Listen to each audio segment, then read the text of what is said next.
सभी स्टूडेंट्स का एक बार फिर से स्वागत है आपके अपने चैनल इको गुरु में। आज हम लेकर आए हैं आपके लिए क्लास 12 बिजनेस स्टडीज़ का एक डायमंड कोड सीरीज़ जो बहुत ही इंपॉर्टेंट है स्टूडेंट्स, जिसमें आज हम आपको 14 प्रिंसिपल्स ऑफ हेनरी फेयोल के बारे में बताएंगे। आप जैसे देख सकते हैं अपनी स्क्रीन पर, ये एक मैजिक कोड टेक्निक है सभी बिजनेस स्टडीज़ स्टूडेंट्स के लिए, क्योंकि आजकल एग्ज़ाम्स के अंदर केस स्टडीज़ पूछी जाती है। तो डायमंड कोड सीरीज़ हमारे पास है। ये आपके लिए एक डेमो शीट है। अगर आपको कंप्लीट कोड शीट चाहिए तो आप मेल करें। एक बहुत ही नॉमिनल प्राइस पर, आपकी एक महीने की ट्यूशन फीस से भी कम प्राइस पर हम आपको पूरे किताब के कोड सीरीज़ प्रोवाइड करा रहे हैं। तो मेल करें ikoguru89@gmail.com पर। आगे आइए बढ़ते हैं। तो जैसा आप देख सकते हैं, 14 principle of Fayol just learn in 1 minute by this code. एक छोटा सा कोड याद करने में कितना टाइम लगता है स्टूडेंट्स? 30 सेकंड्स, 40 सेकंड्स और या फिर 1 मिनट ज़्यादा। तो आपको याद करना है USA sister CEO DDU, USA sister CEO DDU, ये हमें याद रखना है। सिर्फ आपको सारे 14 प्रिंसिपल ऑफ मैनेजमेंट याद हो जाएंगे जो हेनरी फेयोल ने दिए थे। तो हमें अलग अलग याद करने की ज़रूरत नहीं है कि हमें याद करना है कि डिसिप्लिन या अलग अलग हमें 14 पॉइंट्स याद करने हैं। हमें सिर्फ याद क्या करना है, USA सिस्टर CEO DDU। अब हमें इसे अप्लाई कैसे करना है ये देखते हैं।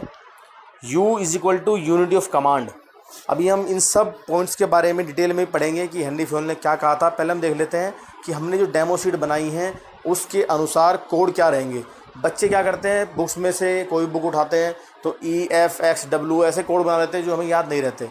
तो हमें वर्ड्स के अंदर कोड बनाने हैं, तभी हम केस स्टडीज़ कर पाएंगे। तो USA, U is equal to unit of command, S is equal to scalar chain, A is equal to authority and responsibility. ये हमारा हो गया USA। अब आते हैं सिस्टर पर। S is equal to subordination of individual interest to general interest, I is equal to initiative, S is equal to stability of tenure of personnel. तो ये हमारा USA भी हो गया और सिस भी हो गया। आइए देखते हैं आगे। T हमें ब्लैंक रखना है। ये सिर्फ हमने एक वर्ड बनाने के लिए, कोड बनाने के लिए इसे पूरा हमने दिया है, USA sister CEO। Then E is equal to equity, R remuneration, C centralisation and decentralisation, E esprit de corps, इसके बारे में हम पढ़ेंगे। Then O order, D discipline, D is equal to division of work, U is equal to unit of direction. तो ये हमारा complete हो गया है USA सिस्टर CEO DDU। बहुत ईजी है स्टूडेंट्स, उम्मीद करते हैं आपको ये बहुत अच्छे समझ में आ गया होगा। BST code is diamond for all. अगर हम BST को कोड से पढ़ेंगे तो वो हमारे लिए एक डायमंड है, तो ध्यान रखिए स्टूडेंट्स। आइए अब देखते हैं कि हेनरी फेयोल ने कौन कौन से प्रिंसिपल्स हमें दिए हैं। वो हमने सारा याद कर लिए USA सिस्टर DDU से। अब हम बात करेंगे प्रिंसिपल्स के बारे में। तो पहला प्रिंसिपल है division of work, then authority and responsibility, then discipline, then fourth unit of command, unit of direction, subordination of individual interest, remuneration 7th है, 8th है the degree of centralisation, 9th line of authority, 10th order, 11th equity, 12th stability of tenure of personnel, 13 initiative and 14 esprit de corps, जो कि एक French word है students. तो ये हमें सारा पढ़ना है। तो हमें स्प्रिट डी कॉप्स ये भी हमें पढ़ना है, ये हमारा 14th है। अब आगे देखते हैं स्टूडेंट्स। आगे हम देखेंगे कि कैसे इन्हें हमें एक्सप्लेन करना है। तो बैकग्राउंड क्या है, हेनरी फेयोल जो थे वाज बोर्न इन इस्तांबुल। ये इस्तांबुल में बोर्न हुए थे 1841 में। जब ये 19 के थे, when he was 19 he began working as an engineer. उन्होंने एक इंजीनियर का काम करना स्टार्ट किया एक बड़ी माइनिंग कंपनी में। ही इवेंचुअली बिकम द डायरेक्टर बन गए वो। And time when the mining company, उसमें 1000 लोग काम करते थे। दिन बीतते गए तो फेयोल ने कुछ प्रिंसिपल डेवलप किए कि कैसे मैनेजर अपने ऑर्गेनाइजेशन में कैसे इंटरेक्ट करता है और कैसे मैनेजमेंट कर सकता है। मैनेजमेंट मीन्स क्या होता है, दूसरों से अपना काम निकलवाना। मैनेजमेंट, मैनेज करना। एक लीडर और मैनेजर में, दोनों में बहुत अंतर होता है स्टूडेंट्स। अब आगे देखेंगे फेयोल के 14 principles. Number 1 division of work. तो जब एम्प्लॉयज़ जो हमारे होते हैं, एम्प्लॉयज़ ने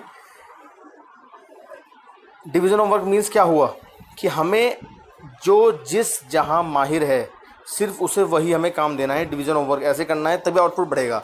अगर हम एफिशिएंटली और इफेक्टिवली काम चाहते हैं तो हमें डिवीज़न ऑफ वर्क ऐसे करना है, जो एम्प्लॉय जिसमें स्पेशलिस्ट है उसे वही काम देना है। इस हिसाब से हमें काम को बांटना है। सेकंड अथॉरिटी, मैनेजर के पास कुछ अथॉरिटी भी होनी चाहिए ताकि वो ऑर्डर्स दे सके। बट माइंड में रखना है, अगर अथॉरिटी आप दोगे तो वो रेस्पॉन्सिबल भी उस चीज़ के लिए रहेगा। तो ये हमारा हो गया authority. Discipline, discipline must be upheld in organisation but methods for doing so can vary. Discipline क्या होता है कि हमें अलग अलग तरीके से, कि टाइम से लोग आ रहे हैं नहीं आ रहे, काम कितना हो रहा है कंपनी के अंदर, सब चीज़ें डिसिप्लिन वे में होनी चाहिए कंपनी के अंदर।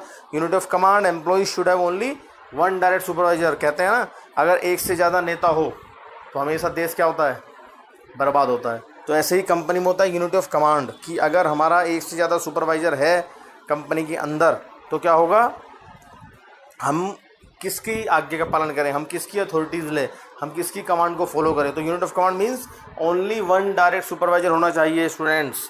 आगे देखते हैं, 5th पॉइंट क्या है हमारा, यूनिटी ऑफ डायरेक्शन।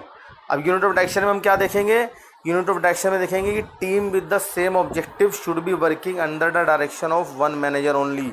एक प्लान, अगर सब अलग अलग तरीके से भागेंगे, यूनिट ऑफ डायरेक्शन मीन्स क्या है कि हमें एक तरफ से ही डायरेक्शन मिलनी चाहिए और हमारी एक जो टीम है वो एक ही मैनेजर के डायरेक्शन में काम करना है उसे। डायरेक्शन मीन्स क्या होता है कि हमें सही रास्ता दिखा रहा है, हमारा जो मैनेजर है वो हमें सही रास्ता दिखाकर हमसे काम करा रहा है, तो हम क्या रहेंगे, हम उससे खुश रहेंगे। नहीं तो हम क्या हो जाएंगे, हम हो जाएंगे सैड, अगर एक डायरेक्शन में काम नहीं होगा।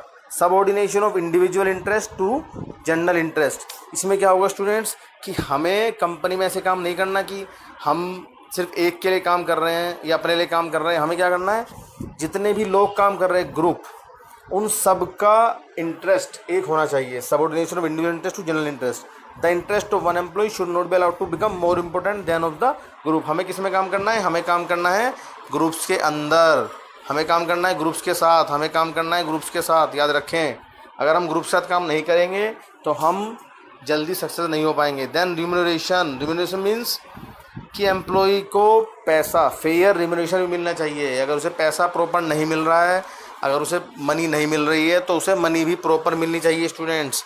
उसे पैसा क्या मिलना चाहिए, बराबर मिलना चाहिए, रिम्यूनरेशन। आगे हम बढ़ते हैं 8th पॉइंट पर। 8 देखेंगे हम क्या है, सेंट्रलाइजेशन। इसका मतलब क्या है, the principle refers to how close employees are to the decision making process. It is important to aim for an appropriate balance. Centralisation क्या होता है कि हम कोई भी डिसीजन लेंगे तो सबसे पूछ कर लेंगे। डिसीजन मेकिंग हमें ये नहीं कि सिर्फ केंद्रित कर दिया कि आपको ऑर्डर दे दे ये करना है, हमें ऐसा काम करना है कि सब उस चीज़ को समझ सके। Close employees. Then scalar chain क्या होता है, employee should be aware of where they stand, कहाँ पर वो स्टैंड कर रहे हैं, उनकी हायरार्की क्या है, उनकी चेन ऑफ कमांड क्या है स्टूडेंट्स। ये हम एक बार देख लेते हैं। चेन ऑफ कमांड क्या होती है, सपोज करते हैं यहाँ पर हमारा SM है, स्टोर मैनेजर, यहाँ पर हमारा AM है और यहाँ पर हमारा TL है। तो ये हमारी क्या है कि ये हायरार्की है। TL बात करेगा AM से, AM बात करेगा SM से। तो हमें ये हमेशा फॉलो करना है स्टूडेंट्स। CEO से लेके पूरी hierarchy, top level, top, then middle, then lower. तो ये स्टूडेंट हमें ध्यान रखना है, टॉप लेवल, मिडल लेवल और लोअर लेवल, ये सब हमें याद रखना है, तभी स्केलर चेन काम करेगी। उसके बाद हम देखेंगे order. The work place facility. ये वो वाला ऑर्डर नहीं है कि हमने किसी को ऑर्डर दे दिया। ये ऑर्डर कौन सा है कि हर सामान अपने एक ऑर्डर पर होना चाहिए। अगर मेरा एम्प्लॉय कोई काम कर रहा है तो मशीन के पास हर चीज़ अवेलेबल हो। Must be clean, tidy and safe. Order में होना चाहिए, everything should be have its place. आगे हम देखते हैं 11th point, equity. Manager should be fair. ये नहीं कि कोई गर्ल काम कर रही है, कोई बॉय काम कर रहा है, तो सबके लिए डिसिप्लिन नेसेसरी है, सबके लिए काइंडनेस नेसेसरी है, सब समान है उसके लिए। Stability of tenure personnel. Manager should strive to minimise employ turnover. कम से कम आपका एम्प्लॉय छोड़कर जाना चाहिए कंपनी को। जितना कम एम्प्लॉय छोड़ेगा उतनी आपकी कंपनी तरक्की करेगी। अगर ज़्यादा कंपनी में बार बार लोग छोड़ रहे हैं तो क्या होगा, इसका मतलब आपका मैनेजमेंट ख़राब है। इनिशिएटिव। एम्प्लॉय को खुद इनिशिएटिव लेने के लिए आपको मोटिवेट करना है, कुछ फ्रीडम देनी है ताकि वो प्लान्स को कैरी आउट कर सके। अगर वो इनिशिएटिव नहीं लेगा तो काम अच्छे से नहीं कर पाएगा। Then 14th, esprit de corps. इसका मतलब क्या होता है, टीम स्पिरिट एंड यूनिटी। इसका मतलब होता है team spirit and unity. Esprit de corps एक फ्रेंच वर्ड है और इसका मतलब है कि हमें यूनिटी से काम करना है, स्पिरिट से काम करना है। एस्प्रिट डी कॉर्प्स याद रखें, ये बहुत बार एग्जाम में पूछा जाता है कि हमारे पास क्या होना चाहिए, हमें टीम स्पिरिट और यूनिटी को बढ़ावा देना है। उसके बाद फैयोल ने 14 प्रिंसिपल्स देने के बाद 6 प्राइमरी फंक्शंस और बताए थे जो हम देख लेते हैं। जिसमें फोरकास्टिंग आता है कि हमें हमारा कैसा फ्यूचर रहने वाला है कंपनी का, annual forecasting, monthly forecasting. Planning आता है। Planning means bridge the gap between future and present, कि हम अभी कहाँ हैं और हमें कहाँ जाना है, उसके बीच का पुल। ऑर्गेनाइजिंग सब चीज़ें हमें ऑर्गेनाइज़ करनी है, सारे डिपार्टमेंट्स, कमांड देना है, कोऑर्डिनेट करना है, जिससे सारे डिपार्टमेंट का आपस में, एंड कंट्रोलिंग, हमें कंट्रोल करना है कि हमने जो प्लान बनाया था, जो स्टैंडर्ड बनाया था, जो हमने टारगेट रखा था, वो हमें मिला है या नहीं मिला है। तो ये हमने बहुत शॉर्ट रूप में, बहुत छोटी स्लाइड में 14 प्रिंसिपल्स समझ लिए हैं और आपको अच्छे से समझ में आ गए होंगे स्टूडेंट्स, ये हम आशा करते हैं। इन कोड्स को अच्छे से याद करें। अगर आपको फुल सीरीज़ चाहिए कोड्स की तो हमें मेल करें, और हम पूरी तरह से सोशल मीडिया पर हैं, आप देख सकते हैं, हमें कॉन्टैक्ट करें। कहाँ कहाँ आप हमें कॉन्टैक्ट कर सकते हैं स्टूडेंट्स? हम यूट्यूब पर भी अवेलेबल हैं इको गुरु के नाम से। फेसबुक पर आप आएंगे तो आपको पेजेस मिलेंगे, जिसमें नंबर 1 पेज है इको गुरु, सेकंड है इकोनॉमिक्स बाय इको गुरु, थर्ड इको गुरु दिल्ली, देन इको गुरु free competitive exam material zone. आप हमें मेल करें ecoguru89@gmail.com पर किसी भी डाउट्स के लिए, फुल सीरीज नोट्स के लिए। बहुत ही नॉमिनल चार्जेस पर हम देंगे, जो सिर्फ एडमिनिस्ट्रेटिव चार्जेस है, कोई भी फालतू चार्ज आपसे नहीं लिया जाएगा स्टूडेंट्स, क्योंकि हम आपको सारी videos free of cost provide करा रहे हैं यूट्यूब पर। सिर्फ आपसे, अगर आप फुल सीरीज लेंगे तो बहुत ही नॉमिनल चार्ज लिया जाएगा। और हम टेलीग्राम पर भी अवेलेबल है स्टूडेंट्स। हमारा चैनल है इको गुरु गवर्नमेंट एग्जाम जोन्स, इको गुरु गवर्नमेंट एग्जाम्स जोन फ्री, ये फ्री टेलीग्राम चैनल है, इस पर भी डेली अपडेट्स आता है। तो स्टूडेंट्स बेल आइकन प्रेस करना ना भूलें, दबाए बेल आइकन, लाइक करें, सब्सक्राइब करें। Thank you very much.